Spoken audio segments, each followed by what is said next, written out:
रविवारी गांधीनगर येथील बोंबड्याल मंगल कार्यालयाच्या रम्य अशा प्रांगणामध्ये भव्य सभा मंडपामध्ये पश्चिम महाराष्ट्र पद्मशाली संगमचे अधिवेशन उत्साही आणि शानदार वातावरणात संपन्न झाले।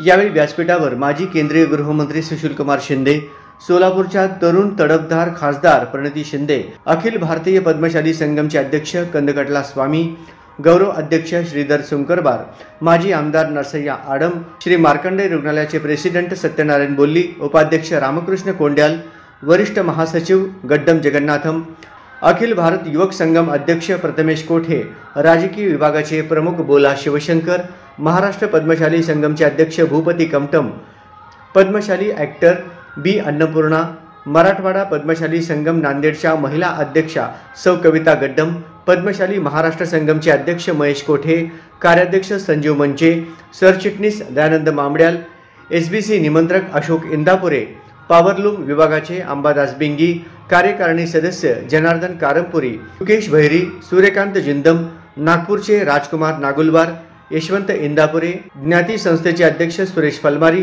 सचिव संतोष सोमा, ॲडव्होकेट श्रीनिवास कॅतम, पश्चिम महाराष्ट्र युवक अध्यक्ष सुधाकर गुंडेली, महिला अध्यक्ष माधवी अंधे, सचिव अजय बोरा, उपाध्यक्ष पुरुषोत्तम सग्गम, शशिकांत कैंची, खजिनदार श्रीधर सुरा, योगेश मार्गम, सिद्धराम दिड्डी संगमनेर, सोमनाथ कैंची पुणे, माजी अध्यक्ष वसंतराव एमुल पुणे, भवानीपेठचे सरपंच रत्सा काका, युवक अध्यक्ष शेखर कटकम, विजय नीली, प्रसिद्धी प्रमुख वेणुगोपाल गाडी आदींसह पश्चिम महाराष्ट्र प्रांतातील पदाधिकारी मोठ्या संख्येने उपस्थित होते।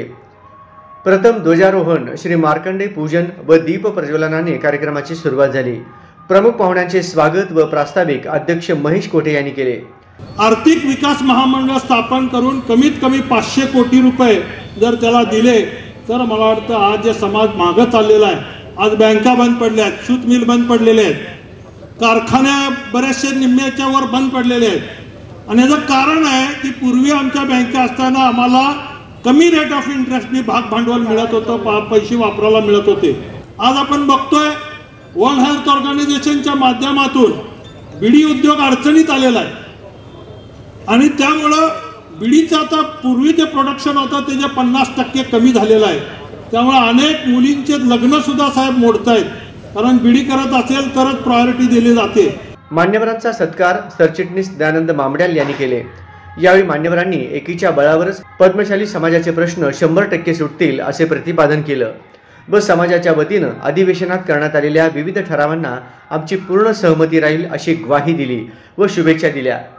पण असं जर सगळे जर मिळून समाजाचे प्रश्न सोडवता आले तर सोडवले पाहिजे या मताचा आम्ही आहे। समाजाच्या प्रश्नामध्ये तुम्ही आपले निरनिराळे गट करू नका, एकीने हा प्रश्न सुटेल आणि उद्याच्या निवडणुकीमध्ये पुन्हा एकदा आपण एकसंघ होऊया आणि आपल्या सोलापूरकरांचे, विणकरांचे, बिडी कामगारांचे प्रश्न सोडून घेऊया, याबद्दल मी तुम्हाला मनापासून शुभेच्छा देतो। बिडी उद्योग अडचणीत आहे नक्कीच।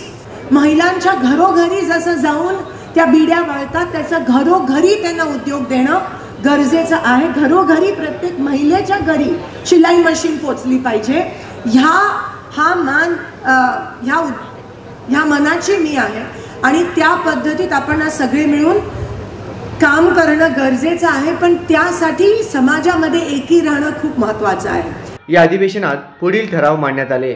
एसबीसी चौकटीवर टिकणारे 2% स्वातंत्र्य आरक्षण मंजूर करावे।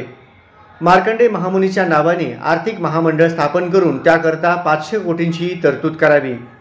वस्त्रोद्योग ऊर्जित अवस्थेसाठी आधुनिकीकरणासाठी खेळते भांडवल म्हणून अल्प व्याजदराने कर्ज उपलब्ध करून द्यावे।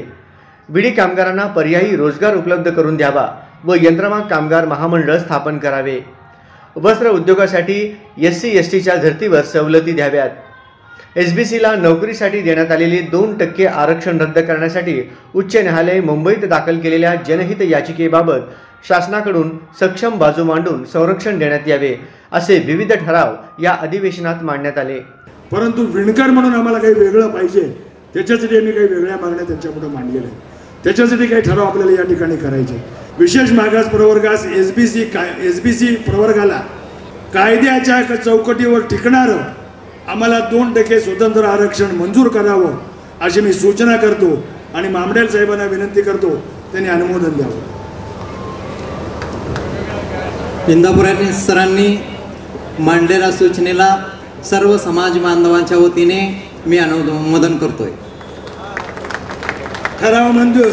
या अधिवेशनासाठी ऑल इंडियाचे पदाधिकारी, महाराष्ट्र प्रांतातील पदाधिकारी, पश्चिम महाराष्ट्र प्रांतातील पदाधिकारी तसेच समाज बांधव मोठ्या संख्येने उपस्थित होते. या कार्यक्रमाचे सूत्रसंचालन रेणुका बुधारम, गिरीश गोस्की, नारायण एरवा यांनी केले. हे अधिवेशन यशस्वीतेसाठी पश्चिम महाराष्ट्र पद्मशाली संगम, पश्चिम महाराष्ट्र पद्मशाली युवजन संगम, पद्मशाली ज्ञाती संस्था, पश्चिम महाराष्ट्र पद्मशाली महिला संगम, पद्मशाली युवक संघटना, पद्मशाली शिक्षण संस्था व सर्व प्रांतातील ज्ञाती संस्थेचे अध्यक्ष यासह समाजातील विविध संस्था व संघटनांचे आजी माजी पदाधिकारी, कार्यकारिणी सदस्य व तमाम सदस्यांनी अथक परिश्रम घेतले.